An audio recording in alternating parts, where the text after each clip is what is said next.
Shoutout po sa Pilipinas.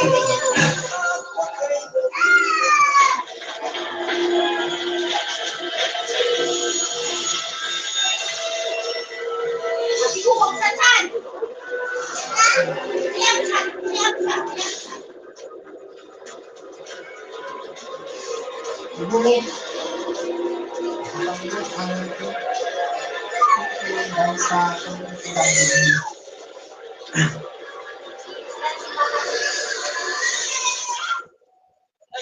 Your ordinance, they removed the violation of the community guidelines. Community guidelines. Right. That's right. Right. Walang mangyayari. Wala.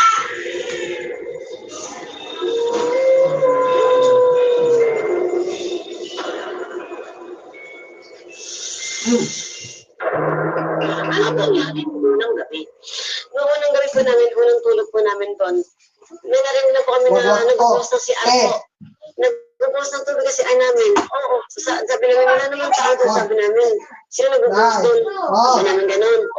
Tapos sabi namin, tapos yung upuan na nga po, inihila na nga po yung upuan. Hinihilang upuan? Apo, hinihilang. Hindi, nagtitimig nyo lang yan. Nagtitimig nyo. Tapos po, isang kwarto lang kayo. Isang kwarto lang po kami. Kapag yan ako, ikaw, yung anak mo, tatlo.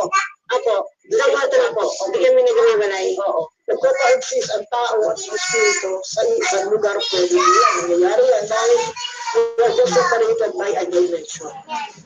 Dimension ng tao, dimension ng espiritu. Parang kadalasan sinasabi ko, minsan salamin lang yung pangitan.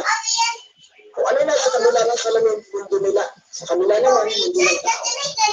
So, may mga pagkakataon na nagbubukas yung mga nanusa, may tinatawag natin portal, at dito, nagkakasalamuha sila.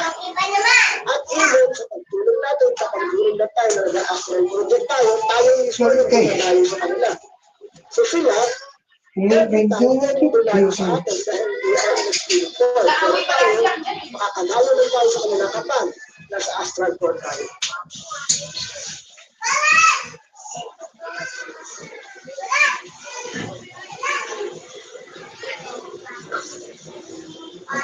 Magandang araw po. Notification.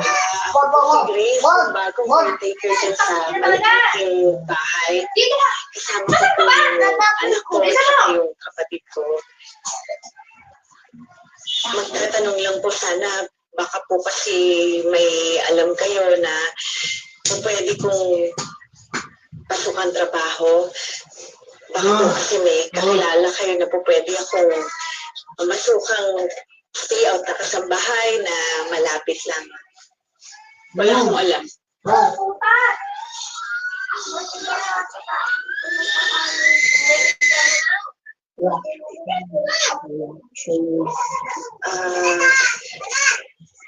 Ganun po ba? Sige po. Halos 100 taon na ang bahay mo. Hindi. Wala kahit isa o kahit kamag-anak ng may-ari.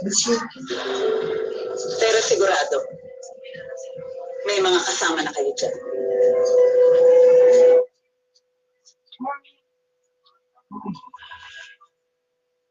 Sa kabila ng mga narinig at naramdaman niya sa loob at labas ng bahay, hindi pa rin ni Grace na manatili dito. Nagpatuloy siya sa paghahanap ng trabaho, pero sadyang mainap ito para sa kanya. Hanggang sa... Mahimik ka! Mahimik ka!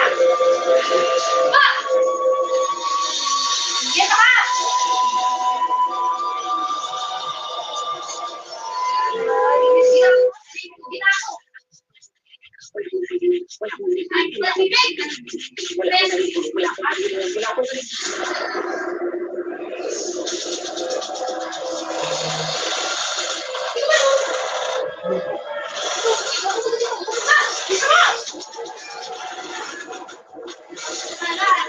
Nabigla!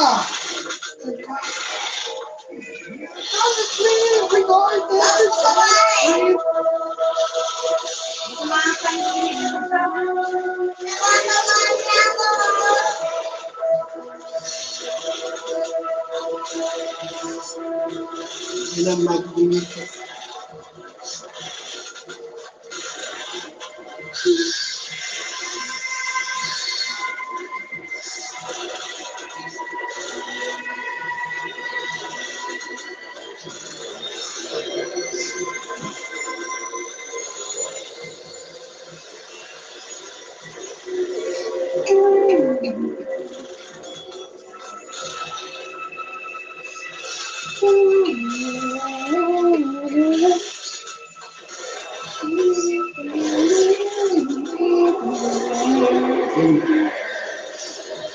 Very episode of Bibigusan Kita.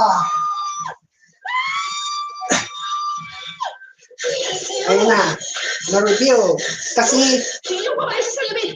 Yung babae sa salamin, nakita ko dito kanina, nakatayo siya dyan. Pero, yung tuba-tuba gumagalaw. Tapos nandun siya, pero nandito. Wala siya dito. Wala. agree, rainy episode, disagree, Bibigusan Kita. Tapos nakaupo doon, tapos hindi ko alam. Pag replay episode na reject ang Bibigusan Kita.